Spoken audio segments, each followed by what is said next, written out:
Hello बच्चों, let's see the question. कह रहा है कि number of optical isomers for the compound is. तो ऑप्टिकल आइसोमर पूछे जा रहे बेटा गिवन कंपाउंड के। देखिए बेटा, दोनों ही हमारे दो कायरल सेंटर है बेटा। ऑप्टिकल आइसोमर उनमें देखिए बेटा, ऑप्टिकल के अंदर ऑप्टिकल एक्टिव प्लस इनएक्टिव दोनों कंसीडर किए जाएंगे बेटा, ध्यान रखना। कायरल सेंटर का मतलब होता है ऐसा एटम्स में चार ग्रुप डिफरेंट लगे हो बेटा।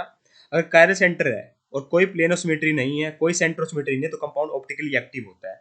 अदरवाइज ऑप्टिकली इनएक्टिव होता है बेटा, अगर प्लेन ऑफ सिमेट्री आ जाए, सेंटर ऑफ सिमेट्री आ जाए कायरल सेंटर होते हुए। प्लेनोसिमेट्री का मतलब बेटा ऐसा, अगर मान लीजिए कोई मॉलिक्यूल है, इसके बीच में प्लेन डालूं तो लेफ्ट हैंड साइड और राइट हैंड साइड एक दूसरे की मिरर इमेज बन जाते हैं, तो कंपाउंड मेरा ऑप्टिकली एक्टिव कहलाता है। सेंट्रोसिमेट्री का मतलब बेटा, सेंटर से मैं दो अपोजिट डायरेक्शन में जाऊं तो कंपाउंड क्या कहलाएगा बेटा, मेरा ऑप्टिकली, अगर मेरा सेंटर सेम ग्रुप मिल जाए तो बेटा मेरा सेंट्रोसिमेट्री प्रेजेंट होगी और कंपाउंड ऑप्टिकली इनएक्टिव कहलाएगा। अगर प्लेनोसिमेट्री प्रेजेंट होती है तो भी कंपाउंड ऑप्टिकली इनएक्टिव कहलाता है। अब जैसे मान लीजिए बेटा यहाँ पर है, ध्यान रखना, आर और एस फॉर्म एक दूसरे की मिरर इमेज होते हैं। मिरर इमेज बन गए तो बेटा प्लेनोसिमेट्री होगी, कंपाउंड ऑप्टिकली इनएक्टिव हो जाएगा। मान लीजिए एक बार दोनों बार आर आर है और दोनों एक के बार एस एस है, तो कोई दिक्कत नहीं बेटा, दो कायरल सेंटर है बेटा, ये है ना।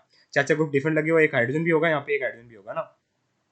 तो एक बार दोनों आर है, एक बार दोनों एस है, तो कोई दिक्कत नहीं है। पर एक बार बेटा ये आर हो गया और ये एस हो गया, आर एस होना और एस आर होना एक ही बात है बेटा, सिमेट्रिकल मॉलिक्यूल है।